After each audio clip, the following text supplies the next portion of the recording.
The following program is presented by the Far East Broadcasting Company because stories of people living out the gospel with their lives inspire all of us. FEBC, taking Christ to the world through radio and new media. Learn more at FEBC.org. If you go through downtown Peoria, if you're ever driving through, our building is the building with a huge 30-foot sign that just says, Jesus is. And to some people that's a question, some people that's a statement.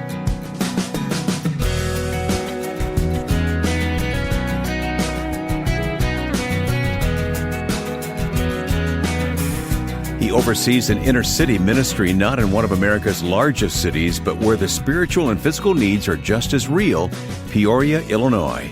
Welcome to First Person, where you'll meet Andy King of Peoria's Dream Center. I'm Wayne Shepherd. Glad to have you listening as we meet yet another person this week who is following God's call to serve others. Don't miss hearing Andy's story in just a moment. First, a word of thanks to the Far East Broadcasting Company for making First Person possible here on your station. FEBC is a gospel-centered ministry reaching deep into hard-to-reach countries with the good news of Jesus Christ. Through radio and internet programs, FEBC touches tens of millions of lives each day. Learn more how you can support FEBC in prayer by visiting febc.org. I was in Peoria, Illinois a couple of months ago helping station WBNH with a share-a-thon when I met Andy King and learned more about the Dream Center in downtown Peoria. Andy has a winsome personality and loves helping people while he also shares the gospel. As we began to talk, I asked him to introduce himself. Yeah, well, from my accent, you can tell I'm from England, and about 25 years ago, my dad decided to come and take on a church over here in Washington, Illinois, which is just outside of Peoria, Illinois. And how old were you at the time? I was 19, 20, right around that age. Okay. And I actually was in Australia at the time, doing a youth discipleship training program called ACE Teams, and was over there with 4 other youth pastors.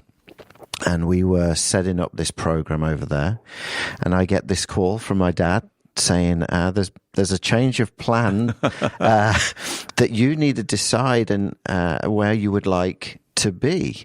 Because for me, I had the option, obviously, of going back to England and carrying on youth pastoring there.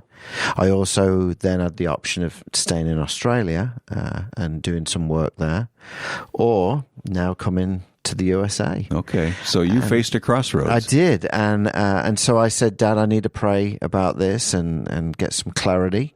I didn't want to jump. And at that time, that week, we were at a conference. We all know about Hillsong, and they, Brian Houston and the guys that were around back then were over in Perth, Australia, which is where I was based for that year. And they were doing a conference, and so I went that evening. My dad had got on the phone with me that afternoon, and I said I'd pray about it. And a gentleman got up to preach, and as he started preaching, he first said, now, a lot of you people think that I'm from Australia. And this guy had a very strong Australian accent. He said, but actually, I'm not from Australia. I'm from USA. And my ears perked up because I hadn't met anyone in Australia from the USA during my time there. And so then he went on and said, actually, I just want to share this, that I'm actually from Peoria, Illinois. Okay. And so, the very place where your dad was moving to. Yes. Did you know anything about Illinois or Nothing. Peoria? In fact, when my dad, when the church told my dad that we were moving, or the opportunity was to move, they told him that we would be in a suburb of Chicago. Okay. Which just a short drive. Yeah, 2 like hours. 2.5 hours. Yeah. So I had no idea, except for Michael Jordan played for the Bulls. Okay, so you knew Chicago's reputation for basketball. That was it, yeah. Okay. And so I met with him after the service, this gentleman. His name was Wes Beavis, and he had grown up until high school in East Peoria and Washington, Illinois, that area. Very places where you would be ending up eventually. Yeah. And so that night, we decided to go and watch a movie. As if that wasn't enough, and as if God hadn't showed me very clearly that this was a good move. We went to see a movie, and I don't want to scare your listeners right now. Okay. But we went to see a movie called So I Married an Axe Murderer. Oh, goodness. Sounds like a comedy. Yeah, it is a comedy. Is it really? It is a comedy.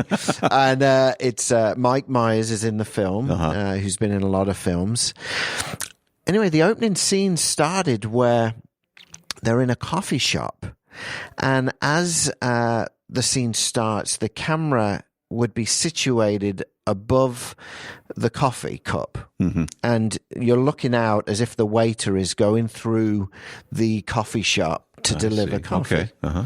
And as they get to Mike Myers, it zones in on him. They give him the coffee.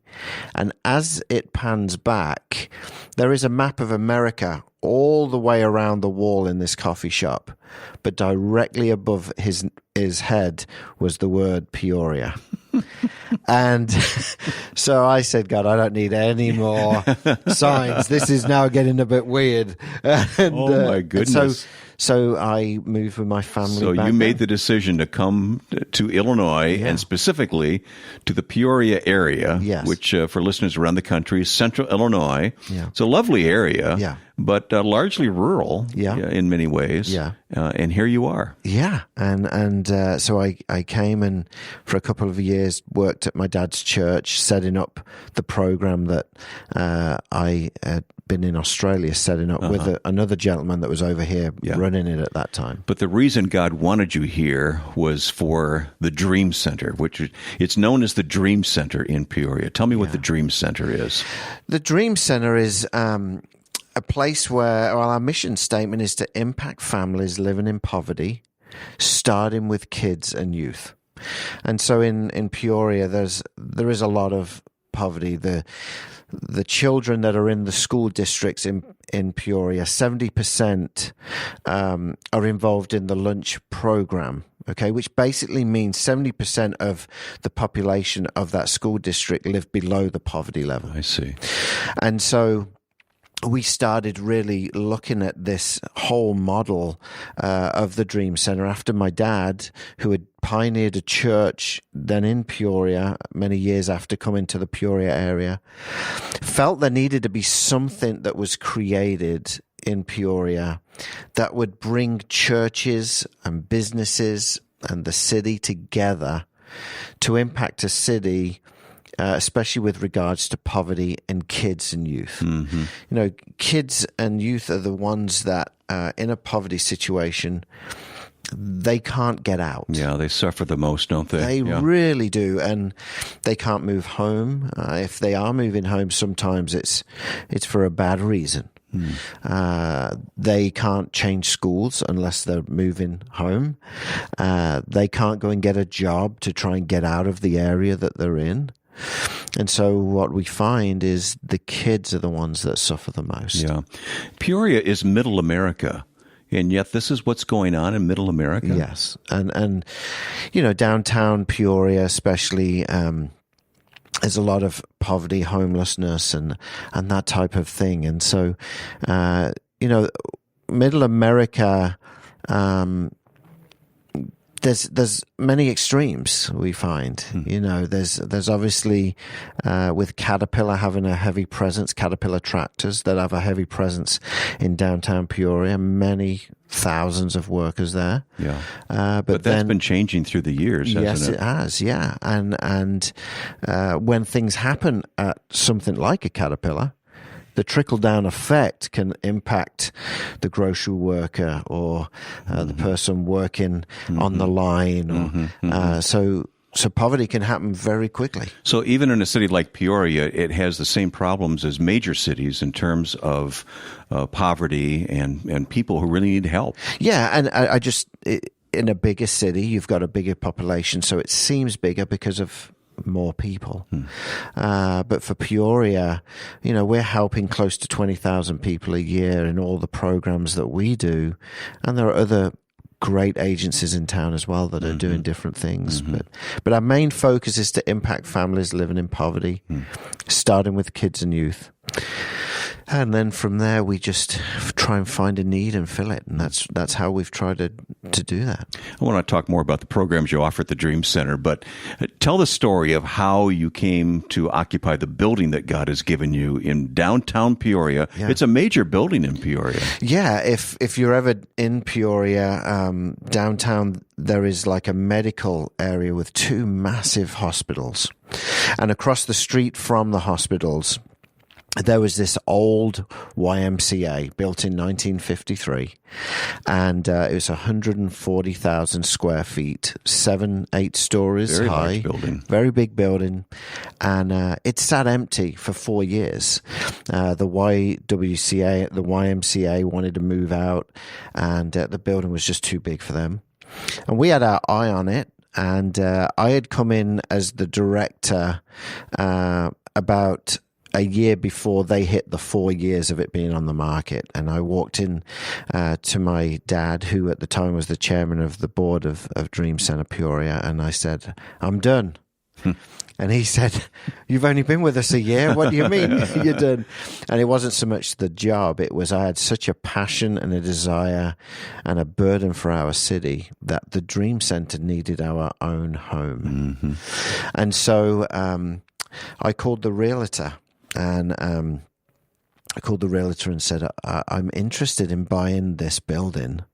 And he started to laugh, which is a normal a little off-putting, isn't it? Yeah. Normal response as well with an English accent. But I said, "Yeah, I'm interested." He said, "Well, it's funny you would call today." He said, "The building is now down to $1.4 million, which was a significant drop. Significant drop, but he didn't know I had no money going into this. Pure step of faith.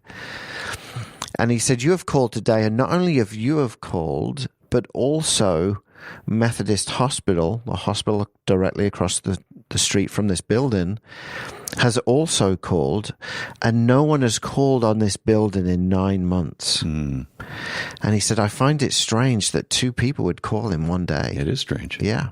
And I was sitting there laughing, knowing God is up to something.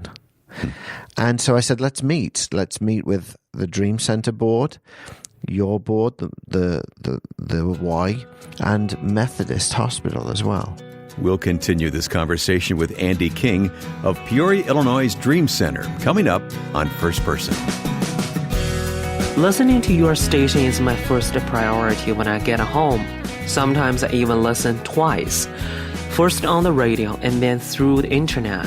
Thank you for all your hard work. The Far East Broadcasting Company receives millions of responses each year from grateful listeners. FEBC is dedicated to taking Christ to the world through radio and new media. To learn more, please visit febc.org. That's febc.org. The Far East Broadcasting Company, until all have heard. My guest is Andy King, who is Executive Director of the Dream Center in Peoria, Illinois. And we're in Peoria, actually. And Andy, thanks for sitting down and talking about what's going on here, what God is doing through the Dream Center. It's very exciting. Well, thank you, Wayne. Very exciting. Now, a moment ago, you began to tell us a story of how you came across this building in downtown Peoria that you felt God wanted you to occupy for the sake of the Dream Center and for His glory. So pick up the story. You sat down at the table with the other person who wanted to buy the building. Yeah, and I just started sharing my passion for the poor and the broken, especially kids, and really just said this could be a spiritual hospital. And the other person who was trying to buy this building was one of the hospitals, so I was trying to let them feel what we were feeling. And then I sat down, and the gentleman from the hospital got up and said, "If we purchased this building, we would knock it down." Oh. They said, because what we're after is not really the building, it's the parking lot that is across the street from this building. All right. And a bit of story to that, they already owned 2/3 of this parking lot. And there was 1/3 left, which was the size of a football field. And so I said to them, well, okay, we don't need the parking, but we want the building. you don't need the building, but you definitely want the parking lot. What would you like to pay out of the 1.4 million for the football field size parking lot? And they turned to us and said, we'd like to pay 1.2 million. Oh my goodness. And so we ended up getting a 140,000 square foot building with 2 gymnasiums, 8 racquetball courts, a swimming pool that is now an auditorium for 300 people, countless classrooms, and for $200,000. I've been in the building. It is remarkable.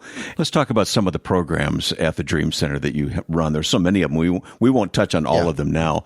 But one that happened just yesterday as we have this conversation, I want you to talk about because it's so creative and gives everyone an idea of the kind of thing that you can do to really provide dignity to someone. Yeah. Well, you mentioned dignity. Our 3 core values is dignity, compassion, and purpose. Anyone that comes into the Dream Center, we want to give dignity, show compassion, but then spark or ignite purpose.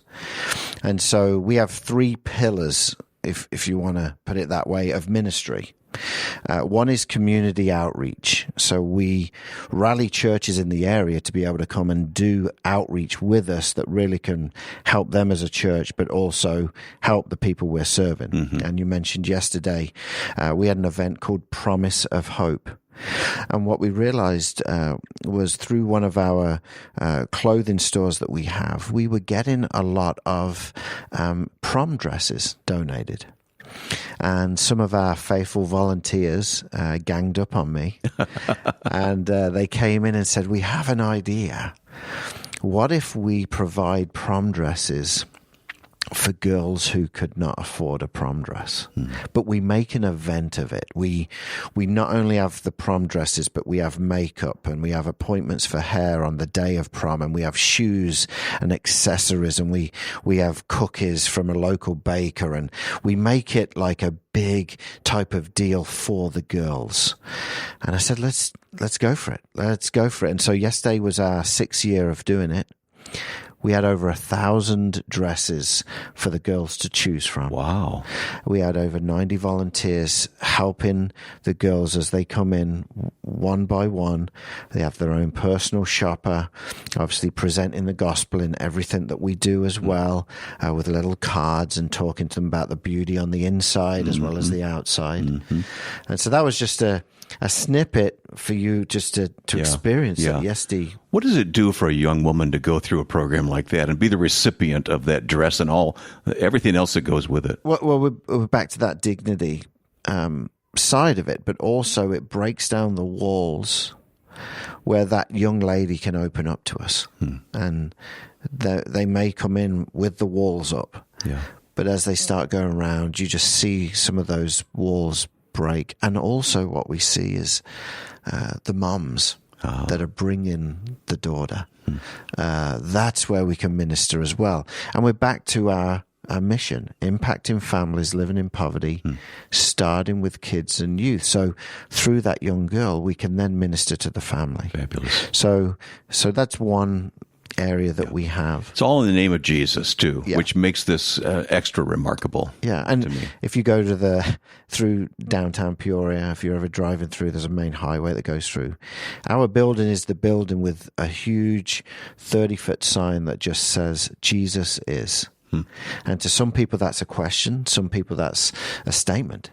And you know, each night we have a homeless shelter. One of our other pillars is basic human needs, and we have a women's shelter. And you operate that 24/7. 24/7. So any given night we'll have 70 to 100 women and children at that shelter. The sad statistic is for us is our average age of anyone that comes into our shelter is 9 years of age. So homelessness looks completely different to us than what you would see in LA or New York or the bigger cities. Yeah. And so we're able to come and bring dignity and compassion and purpose to those girls and ladies that are coming in. I know you do job training as well. We don't have time to go into all that, but I'm sure it's on your website, which we will link in our program notes at our website. But what you're doing with the Dream Center in Peoria, now we're talking to people around the country in communities of all different sizes.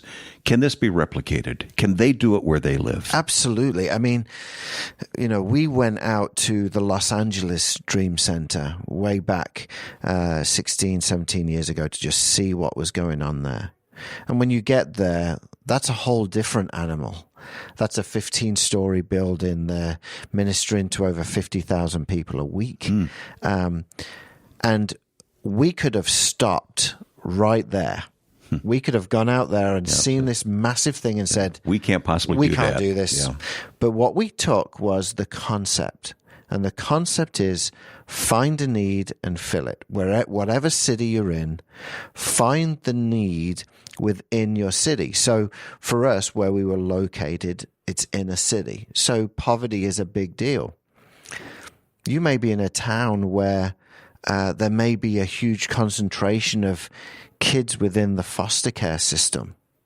Well, what could you as a church or a nonprofit do to meet and fill that need within that area where you're at, where God has planted and rooted you? And so, yes, and we have a lot of people come to our Dream Center. And the nice thing about ours is we're not a big city. It's 150,000 people in Peoria area. So people can come to ours, and we welcome that, to come and see how we do what we do. But to take the concept of find a need and fill it where you are. It doesn't have to look big. It may be just serving a few prom dresses to some girls that can't go to prom because they can't afford it. This all started for us by going door to door and finding out that children were not going to school well prepared with school supplies. We started a program called Backpack Peoria, and we got 300 bags loaded with school supplies. This was back before we actually got the title of Dream Center Peoria. This was just, we're going to go and do it. And those 300 bags were gone within 20 minutes. Wow. And so from that, now the last Saturday of July every year, we do Backpack Peoria, where now we give away 2,500 backpacks. We have medical trucks there for kids to get their medicals done for school.